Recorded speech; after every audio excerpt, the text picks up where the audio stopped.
AR9 TV Telugu news channel కు స్వాగతం.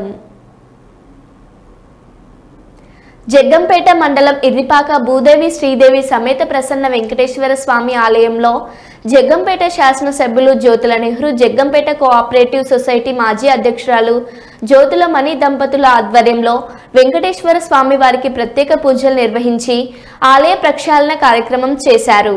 ఈ సందర్భంగా ఎమ్మెల్యే జ్యోతుల నెహ్రూ మాట్లాడుతూ గత వైసీపీ ప్రభుత్వం తిరుమల తిరుపతి దేవస్థానం పవిత్రతను నాశనం చేసి ఎంతో పవిత్రమైన తిరుమల వెంకటేశ్వర స్వామి లడ్డు తయారీలో జంతువుల కొవ్వును కలిపి స్వామివారి ఆలయాల పవిత్రతను నాశనం చేసినందుకు జగ్గంపేట నియోజకవర్గంలోని అన్ని వెంకటేశ్వర స్వామి ఆలయాలను ప్రక్షాళన చేయాలని నిర్ణయించుకోవడం, అందులో భాగంగా ఇక్కడ ఈ దేవాలయంలో మేము ప్రత్యేక పూజలు నిర్వహించి ప్రక్షాళన చేశామని, ఆ వెంకటేశ్వర స్వామి శాంతించి ఆయన చల్లని ఆశీస్సులతో ప్రజలందరిపైన ఉండాలని కోరుకుంటున్నామని అన్నారు. ఈ కార్యక్రమంలో తదితరులు పాల్గొన్నారు.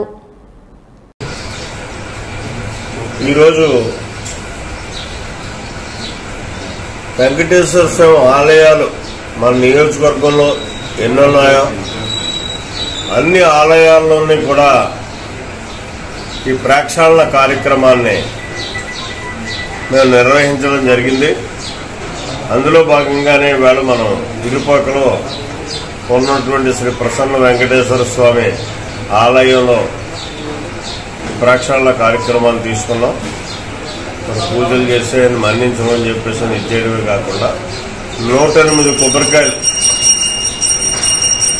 ఇక్కడ కొట్టడమే కాకుండా ప్రతి వెంకటేశ్వర స్వామి ఆలయంలోని కూడా మన నియోజకవర్గంలో పూజ అనంతరం కొబ్బరికాయలు కొట్టి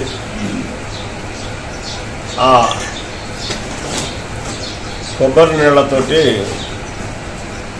వెంకటేశ్వర స్వామిని ప్రక్షాళన చేసేటటువంటి కార్యక్రమం కూడా తీసుకున్నాం.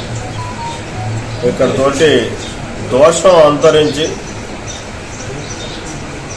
మన రాష్ట్రం సుభిక్షంగా వెంకటేశ్వర స్వామి చల్లని చూపులతో ఈ ప్రభుత్వం ఏర్పడ్డ తర్వాత తీసుకున్నటువంటి నిర్ణయాల్లో స్వచ్ఛమైనటువంటి ప్రసాదాన్ని ఇచ్చే అవకాశం మరి కలిగింది. కాబట్టి వెంకటేశ్వర స్వామిని కోపం తగ్గించుకొని మమ్మల్ని అందరినీ కూడా ఈ రాష్ట్ర ప్రజానీకాలందరినీ మీ చల్లని చూపులతో ఆశీర్వదించి ఈ రాష్ట్రాన్ని అన్ని రకాలుగా అభివృద్ధి చేసేటటువంటి బాధ్యత తీసుకుని స్వామివారి యొక్క ఇది నుంచి జరపాలి అని చెప్పేసి మనసావాచ కోరుకుంటూ ఆ స్వామిని మన్నించమని వేడుకుంటూ ఆ స్వామికి 1,00,000